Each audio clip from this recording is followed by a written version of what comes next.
10 kebermanfaatan daripada puasa. Yang pertama tentunya adalah berat badan kita turun, terutama kadar lemak kita turun. Karena nggak memasukkan makanan, maka badan pakai lemak sebagai sumber tenaga. Yang kedua tentunya adalah kalau kadar lemaknya turun, otomatis komposisi tubuh kita menjadi lebih baik karena ototnya tetap terjaga. Yang ketiga yaitu adalah otomatis metabolisme gula kita akan lebih bagus karena kita tidak tergantung sama gula pada saat kita berpuasa, tapi tergantung sama lemak. Yang keempat yaitu adalah justru sensitivitas kita terhadap insulin menjadi lebih meningkat. Bukannya kebalikannya terjadi penolakan terhadap insulin. Yang kelima yaitu otomatis fasting insulinnya juga akan lebih baik. Kenapa? Karena biasanya terjadi hyperinsulinemia kalau kita tidak berpuasa. Keenam yaitu adalah otomatis performa aktivitas kita akan lebih optimal dengan menggunakan ketone body.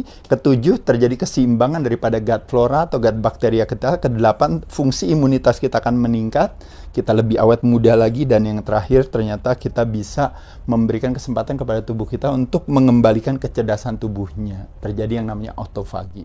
Kebermanfaatan puasa yang lain, kalau kita mau lebih dalam lagi, weight loss terjadi karena apa? Karena body fat kita kan terjadi penurunan, tekanan darah kita terjadi penurunan, detak nadi kita terjadi penurunan. Disebabkan karena apa? Disebabkan karena kita puasa, otomatis gula darah kita turun, insulin tidak hadir, badan pakai lemak sebagai sumber tenaga, makanya kenapa terjadi fat loss. Switching metabolisme dari karbo dependent menjadi fat adapted, menggunakan lemak sebagai sumber tenaga, akhirnya menyebabkan berbagai yang namanya kecerdasan tubuh menjadi lebih optimal. Mitokondria yang namanya dapur sel di dalam tubuh kita akan lebih bekerja lebih optimal, berfungsi lebih optimal ketika kita melakukan aktivitas puasa. Ya, jadi energi juga akan lebih baik. Recovery system atau pemulihan sistem kita juga akan lebih bagus. Brain function kita akan lebih bagus. Kenapa? Karena sekali lagi permasalahan yang namanya neurodegeneratif atau permasalahan sistem syaraf yang menjadi end stage of yang namanya diabetes tipe 2 tidak terjadi.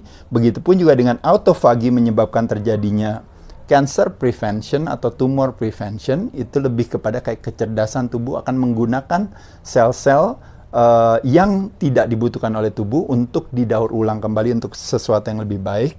Selain itu juga terjadi yang namanya produksi antioksidan yang lebih optimal.